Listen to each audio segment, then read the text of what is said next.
Hey everybody, this is Tim here. I wanted to share my submission for the ErgoHack. Since this ErgoHack was focused on Cypherpunk finance, I thought it was appropriate for me to produce just a quick guide on how to remain private and secure. And of course, as we're interacting with all these new DeFi features, it's important to just recognize how sensitive all these things are. But I'm really targeting newer users here who just might not know what kinds of risks they're really being exposed to. That being said, as I'm putting all this together, I certainly learned some things. So even if you're not brand new, you might find some value in this. I hope you find some value in this, if not even just considering these things again. So what I'm imagining here is not just a document, but at the end, I'd like to actually, have a course that's produced, and maybe I can have shorter videos up on YouTube. That way people can kind of search for the thing that they want to learn about. And then, if that goes well, maybe I can upload to Coursera or something like that, so that I can have a little bit broader reach, people who are interested in privacy or blockchain generally.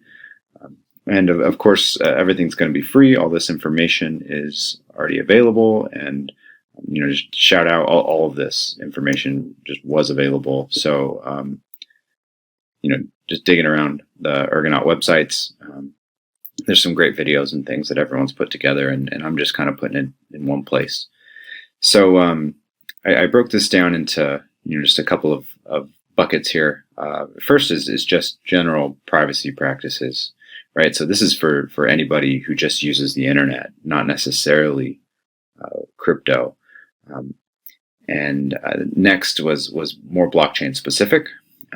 And then I wanted to make, this is probably going to be like an infographic where it's just a quick and dirty, like, hey, make sure you do this, don't do that. And I have a few infographics floating around Twitter now, and it's nice to see those. So maybe I can add this to my list. So just to begin, I really wanted to drive home why privacy matters. And how privacy and security are related, because it's not always obvious, right? And again, people don't consider those things, but if all of our dreams come true, and we have an erg worth a couple $100 here in a couple of years, anyone who knows you're an early holder is potentially, they know you have some money, and if they can trace your wallet back to you, back to a physical location, you're at risk. And so in my eyes, I say taking care of this now is a priority, and it's something that we all need to consider.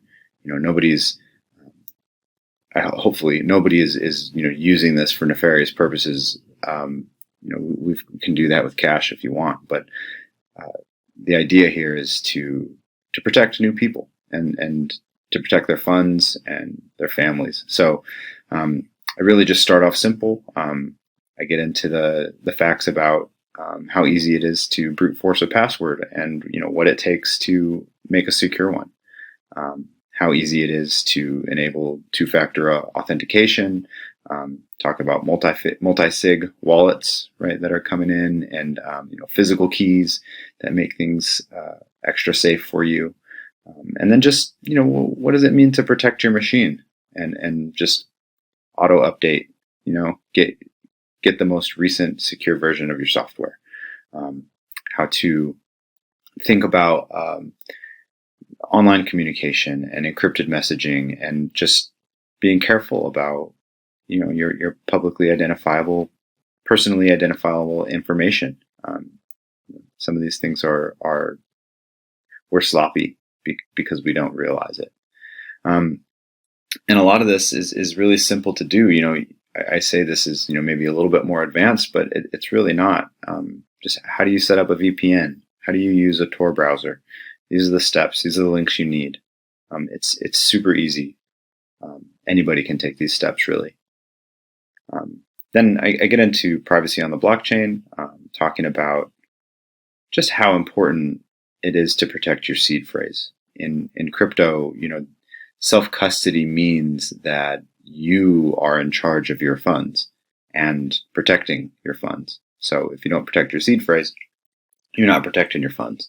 So I get into just the do's and don'ts of that, some different options for protecting your seed phrases, how to set up the mixer, how to use it, how to use covert addresses, how to create a private wallet that's not associated with your identity,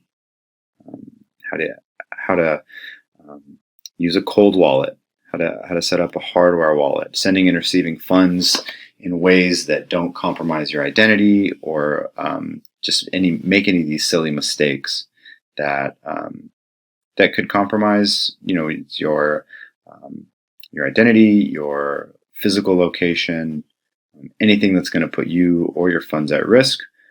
I just want to make people aware of what they can do to kind of take responsibility for themselves in this digital space, right? So it's really it. Besides, I mentioned an infographic here at the end. Haven't started on that yet. So I'd love to get some feedback from people about this, and then move forward with actually making some maybe like a little bit more entertaining videos on how to do everything. Maybe more clickable on YouTube, we'll say. But that's it for me. This is my first time participating in an ErgoHack, and I gotta say I have been lurking in Discord, seeing everybody's stuff. You all are amazing. It's really cool to be here and to contribute in my small way. I'm real happy to have found Ergo and to have connected with all you great people, just doing what I think is fighting the good fight. So good luck to everybody in the ErgoHack, and thanks for making this a cool time for me and everybody else.